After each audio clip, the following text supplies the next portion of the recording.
Dans cette vidéo, tu vas apprendre à compléter un tableau de proportionnalité en utilisant les différents liens qui existent entre ces colonnes. Prenons l'exemple d'un tableau qui nous donne la prime que reçoit un employé en fonction des ventes qu'il a réalisées. On sait que pour 8 000 € de vente, l'employé obtient une prime de 500 €. Si on regarde notre tableau, on cherche à savoir la prime qu'il va obtenir lorsqu'il a vendu pour 2 000 €. 2 000, c'est 4 fois moins que 8 000. Donc si les ventes sont divisées par 4, les primes vont être elles aussi divisées par 4. Il suffit donc de calculer 500 divisé par 4 pour trouver la prime qui correspond à une vente de 2 000 €.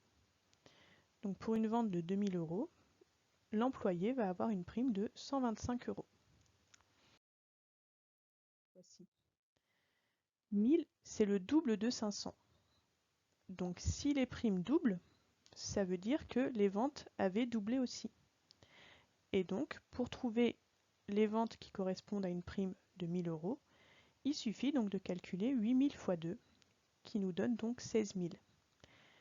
C'est donc avec 16 000 € de vente que l'on obtient une prime de 1 000 €.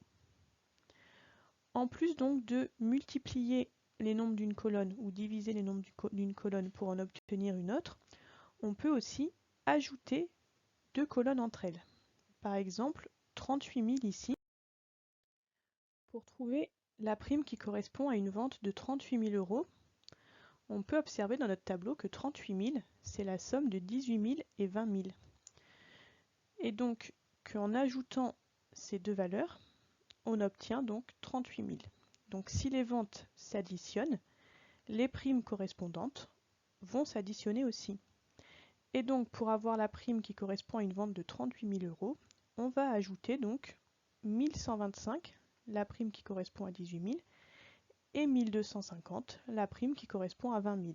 On arrive ainsi à une prime de 2 375 €, qui correspond donc à la prime pour une vente de 38 000 €.